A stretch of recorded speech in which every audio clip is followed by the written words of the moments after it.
Sasha yang hadir di sini.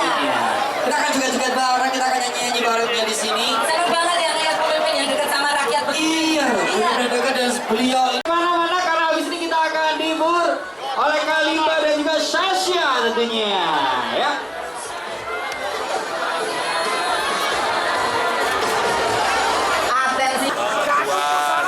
Dan masing-masing direpresentasikan dengan satu kartu, sekarang akan kita jadikan satu hanya dengan KTP. Saya kira dengan KTP Sakti ini, profil masing-masing penduduk yang ada di Indonesia sudah kita ketahui. Mana yang miskin mesti dapat bantuan apa, mana yang profesi apa mesti mendapatkan bantuan apa, maka itu buruh, maka itu petani seperti tadi. Sehingga satu data Indonesia melalui KTP Sakti ini sebenarnya bisa kita turunkan menjadi alat untuk menyalurkan program-program agar tepat sasaran. Dan tadi sudah disampaikan dengan prakteknya loh, saya tidak mampu, saya punya kartu Indonesia Sehat, tapi pada saat berobat terblokir. Nah yang begini-begini ini bisa dibuat troubleshooting, karena kemudian report sistemnya bisa kita perbaiki, kita kombinasikan pengalaman saya waktu di Jawa Tengah dengan aplikasi Laporbook. Dan ini mau kita gedein ke Indonesia sehingga menjadi government super apps untuk melakukan kontrol dengan data-data yang ada. Tapi tadi diingatkan, data saya harus aman, Bapak, jangan sampai bocor. Nah itu peringatan dari masyarakat yang cukup cerdas melihatnya. Gitu. Pak, itu kan se-Indonesia besar sekali ya Pak, ada anggarannya nggak Pak? Kira-kira berapa? Oh, enggak, Niken sudah ada, data kependudukan sudah ada. Sistemnya sudah ada. Itu kalau satu data Indonesia sekarang ada berbasis NIK, sebenarnya profilernya sudah ada. Tidak perlu lagi dengan biaya-biaya yang lain. Mungkin ini hanya soal political will kok. Kalau kita mau, kita mampu, tinggal buka analis ya, kemudian memecah-mecah menjadi kebutuhan yang akan kita lakukan, ya tinggal jalan aja. Itu sebenarnya komitmen. Maka saya gergetan aja.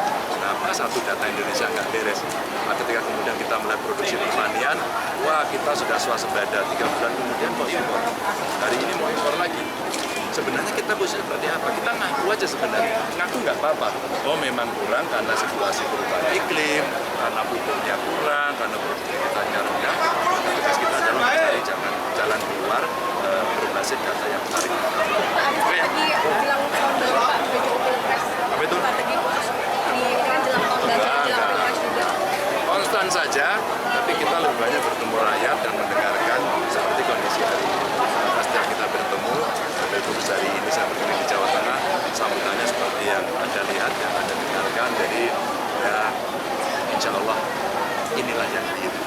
Pak, terkait dengan target satu putaran Tanggal 7 Januari itu apa yang dipersiapkan? Katanya infonya sudah bertemu dengan Pak Andika, Menteri Pertahanan. Oh enggak, kita bertemu dengan tim terus-menerus, jadi banyak sekali masukan dari Komisi 1, ada program pertahanan, ya, ada program alutsista, ada program organisasi dunia yang kita ikuti, bagian ASEAN, PBB, terus kemudian kita di G20, G7 gitu ya.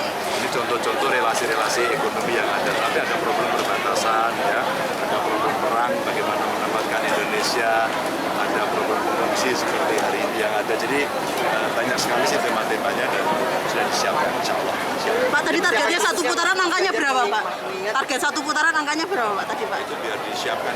Yakin nggak? Boyolali tanya ini ketua DPC-nya ini. Mas Ganjar cukup optimis kan mengingat Pak Prabowo kan juga cukup menguasai tema debat ketiga nanti. Itu saya sangat optimis kan. Kalau soal menguasai debat, keputusannya sesuai dengan kita tidak bisa lagi berbicara pertahanan kita, tapi kerja bersama-sama.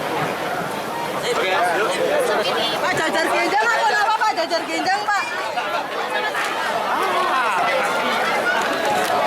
Ya, tapi beberapa waktu saya keliling Indonesia selalu mendapatkan komplain dari masyarakat.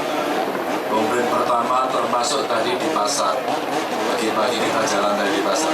Pak, kok yang dapat bantuan itu terus kami nggak pernah dapat? Pemerintah jangan sebagai dia langsung sepeda pada rakyat.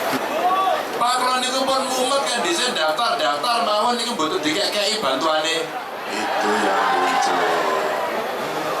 Lalu kita cari apa persoalannya. Ternyata Bapak Ibu persoalannya adalah bantuan oleh pemerintah sampai ke maka pada saat saya jadi gubernur sering ngobrol dengan Pak Bupati, dan Boyolali ini salah satu yang sangat kreatif untuk melakukan pendataan kepada penduduk. Maka kalau datanya sudah benar, maka bantuan apapun yang akan kita berikan salurannya tepat. Oke lah. Maka kalau Bapak Ibu ada keluarga mohon maaf tidak mampu, kategori keluarga miskin, wajib hukumnya negara sampai ke itu wajib. Bentuknya ngomong macam-macam PKH iso, BLT nggih saged, kesehatan oke, pendidikan monggo. Ning fokus nganggo data sing mengawanya canggih. Itu duwe handphone kabeh, gitu. Sudah ada aplikasi yang kita gunakan. Iku lapor grup ajeng kula ki Desa Indonesia. Indonesia kawan, siapa yang mengawal? Begitu ada. Agar apa? Ketika data sudah benar, mereka sudah punya hak, dan kita akan memastikan dengan satu kartu yang jenengan sudah punya namanya KTP, maka insya Allah penggunanya lebih gampang. Soal ini Sudah ada aplikasi yang kita gunakan. Kan nanti KTP-nya dijadiin satu. Bukan KTP-nya, KTP-nya satu kok. KTP satu. Kartu-kartunya jadiin satu, jadi KTP saja. Ya, maksud saya gitu. Oke. Datanya bisa dipastikan tidak tepat sasaran dan tidak bocor. Pertanyaannya bagus, tepuk tangan. Ini keren loh, tidak bocor loh Pak. Ini keren ini. Sebenarnya di dalam undang-undang kependudukan itu sudah ada. Kebetulan saya orangnya tidak boleh bocor. Kemarin ada cerita data bocor, oke? Maka security sistemnya sekarang diperbaiki. Yang kedua, setelah itu datanya diolah. Diolah itu untuk tahu jenis kelamin, umur, pendidikan, status sosial, status ekonomi ini sembarang kalir. Anak-anak muda membantu saya ikut sekarang menyiapkan itu. Nanti insya Allah 14 Februari menang satu putaran langsung nyambut gawe gaspol. Anak-anak muda sudah membantu untuk sasaran-sasaran yang mau dituju. Sehingga nanti dalam anggarannya disiapkan berapa bantuannya untuk siapa kapan. Yang kedua,